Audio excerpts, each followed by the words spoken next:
Well, it's Thursday, my third full day of the Yad Vashem Holocaust Educators Seminar, and it has been meaningful and moving and surprisingly not as emotionally exhausting as I thought it would be. I'm really inspired to take back some of the tools that I have learned about how to tailor learning for children about the Holocaust in order, as the teachers put it, to teach them trauma without traumatizing them, which is of course how we want to be able to teach the Holocaust to our kids.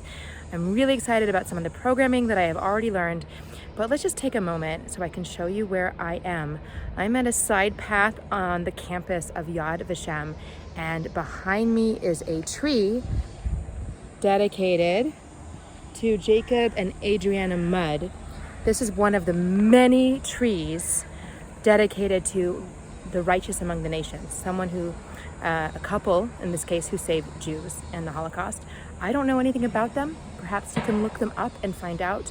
One of the really powerful things that Lori Gerson, one of our teachers, said as she was walking us around, giving us a tour, is that they originally planned for a garden, a tree of trees for the righteous among the nations.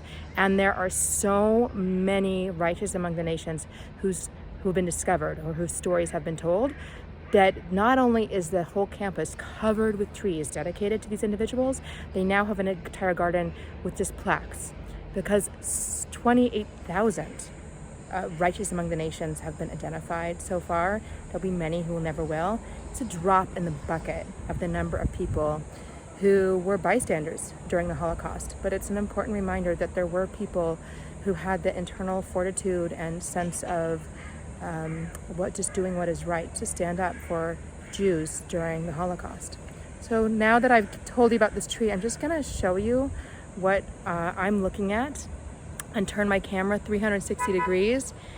And here behind me is the path that will lead to the Hall of Names. And there behind me now is the main entrance to Yad Vashem. You can hear the buses honking not long ago as lots of tour groups pull up. It's peaceful, it's contemplative, it's up on a mountain in Jerusalem, the mountain of memory. And in this time, I'm really learning to appreciate memory as a root for us as Jews. At the same time as I'm really loving being in Israel. Last night with two new friends, one of them from Newport Beach, who is also here. We went and walked Mama Lamal, which is new since the last time I lived in Israel. I got my nice new Israeli jewelry, and we just enjoyed being out with Israelis in Israel outside the walls of the old city in our thriving Jewish capital.